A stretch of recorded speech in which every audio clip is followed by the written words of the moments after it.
Alam mo ba, mas masarap sa buhay yung marunong kang mag-cheer sa iba kaysa makipag-compete. Hindi naman ito it's showtime na mayroong tawag ng tanghalan. Hindi rin The Voice, kailangan may mas magandang boses ka. Sabi nga sa Philippians 2:3, do nothing out of selfish ambition or conceit, but in humility, count others more significant than yourself. Ibig sabihin, kung may magandang ginagawa ang kapwa mo, project man ito, negosyo man ito, o simpleng pamumuhay, simpleng kabutihan, suportahan mo.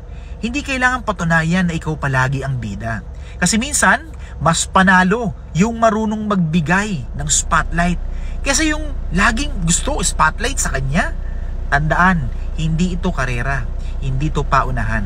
Mas maganda kung sama-sama po tayong umaangat sa buhay. Kaya kapatid, next time may gumagawa ng mabuti, huwag mong harangan, huwag mong ikritik, i-share mo, i-support mo, lalo na kung mabuti naman. Sa buhay, hindi lang winner takes all. Sa Diyos, lahat panalo kapag nagtutulungan.